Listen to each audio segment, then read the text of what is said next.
I'm so sorry I had to interrupt your conversation, gentlemen. Not at all, Tony. Unfortunately, he was talking about my career. So back to it. No.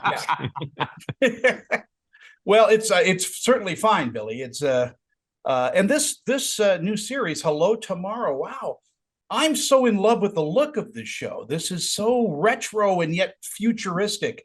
It's the type of stuff I read when I was a kid, like in science fiction magazines and things like that. So it really has that flavor. Well, one of our producers, Ryan Khalil, he was also a big fan of the retro future world. And he approached Amit and Lucas and said, I think, if I'm remembering correctly, do you guys have anything that occupies that space? And they said, sure. And then wrote this. Yeah. They created something that's so familiar and also so aspirational and maybe doesn't quite work quite as well as you expect, but occupying that environment was a total joyful experience for a creative person. Nicholas, tell me a little bit about your character, Joey. Yeah, when you first meet Joey, he's been raised by a single mother. He is content.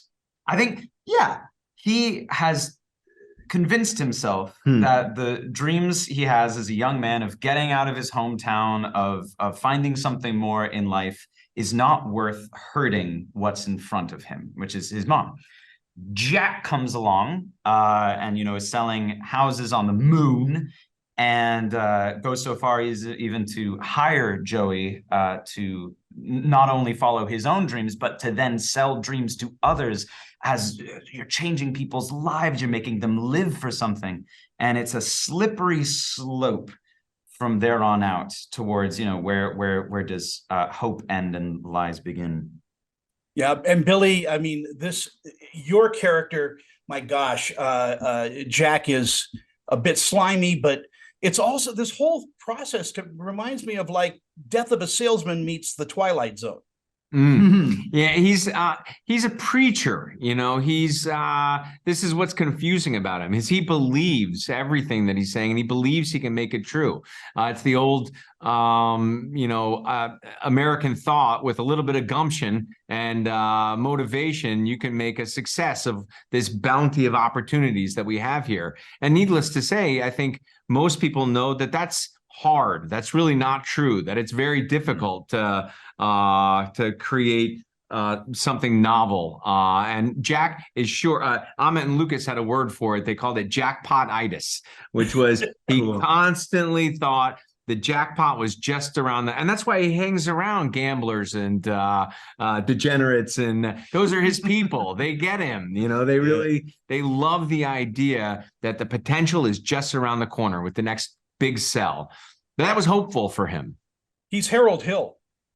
There's a lot of Harold Hill in him, and there's no question Willie Loman is in there somewhere too. But there is George Jetson too. There is the free and easy with it all kind of suffering that goes with that kind of lifestyle. But he at his heart, I believe, his investment in bringing hope to people is genuine, and that makes him a very hard person in the end to put into a corner.